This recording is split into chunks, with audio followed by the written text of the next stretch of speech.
Bluesfantv. I'm here with Pizzy. We've just won 3-1 against Wolves. I mean, what a way to get 3 points. What do you make out of the game, bro? Look, it was good. You know, like the first half an hour, Palmer, you know, I thought João Pedro was excellent, I must say. I thought João Pedro winning both penalties. I thought all over out for the game, he was brilliant. Palmer getting a hat-trick, he needed that as much as we needed that. He needed a bit of that confidence boost, and it looked like he was sort of back to his sort of, you know, his best maybe today. You know, he's probably still got another level to go, but that was pretty good. You know, dominant in the first half, and sadly, it should have been dominant in the second half, and it wasn't. We sort of like did what we did in the cup game and let them back in, and I was a bit worried at 3-1. I won't lie, I was a bit worried we were going to do a repeat of the cup game. But you know, luckily we didn't, and in reality, you know, they're not good enough for dropping off be a problem. You know, they're going to go down bottom of the league, and dropping off to that level isn't going to matter. Probably do that against a better team, might have a couple of issues. Right. To be honest with you, when I saw the lineup, because obviously when you analysing games, you've got to talk about the lineup as well. I was like, wow, I think it's really saw what the problem is against Arsenal. Absolutely, yeah. We came in today like with one of the strongest teams we've got, and obviously we got the job done easily. I mean, what do you think?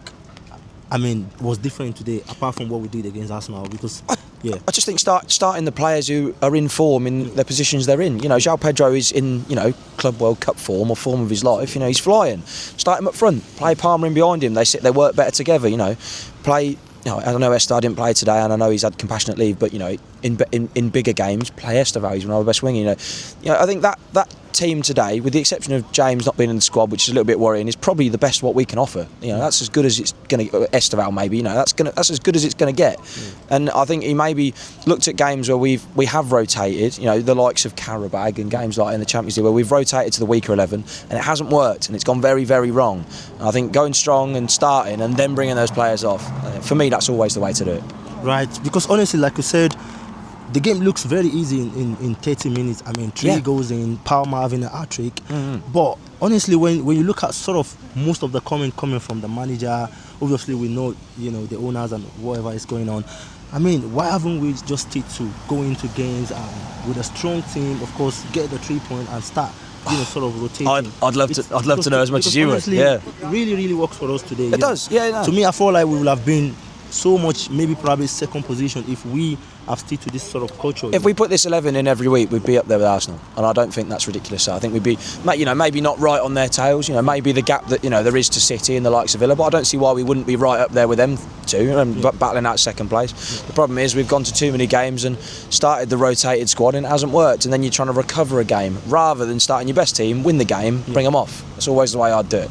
Right. So going forward with this performance today, to me, because I could see a sort of connections even from the back line when you play Fofana and Chalobah for 2, 3, 4, 5 games. That's the best pairing. Then you start seeing, you know, that sort of huge performance from them. Going forward, obviously Leeds on Tuesday, very tough game to manage. That'll be a hard game. Yeah. All again, you can't look down on these guys, and of course Burnley. What's your expectation towards this game? The Burnley game, you know, less than the Leeds game. You know, I'd expect to win the Burnley game fairly comfortably. The Leeds game is going to be tough. They're also playing very well. They're in a good run of form. You know, stopping the likes of Calvert-Lewin is going to be a task. Fofana and Chalobah can struggle against that sort of big unit of a striker. You know, as they sort of did at the start of the second half today. You know, I think the thing with Leeds for me is you go there, like I say, you start your best team, you put your best players out, you go all out for 45 minutes, you get 2-0 up, and then you can take players off. Then the likes of Caicedo can have a rest, James can have a rest, Estevao, Palmer, they can have a rest, and they don't need to play 90 minutes if you kill the game. The problem I have is when we don't kill the game, and then they've got to come on, and we're tired, and we're picking up injuries, and you know, with especially midfield, the weaknesses we have in midfield injury-wise, we can't afford it. Yeah, like you said, killing the game early was one of the biggest things you can do. Because today, I think if we were 2-1 up or 2-0 up, it would have been a very different game. For us today. Very different. Once they scored the first goal, they always come back and knock the door. You know. So I mean, let's wrap this up. Where are you seeing us at the end of the season? To be honest, because United is knocking the door really hard now. Yeah, United are flying into Carrick, and you know, there's no denying that they're playing incredible football. I think, you know, with there now being 9 teams that have qualified through, you know, English-wise in Europe, I'd expect that 5th place to be a European place, and I don't see why, you know, that should be the lowest in my opinion. I think we should be pushing for 4th, maybe even pushing for 3rd. I don't think Villa and City will be at at it all season. I think sadly, you probably got to accept that Arsenal probably are going to win the league. And as much as I don't like it, they are going to win the league. And I think we should be competing with the very best of the next. We should be right in there.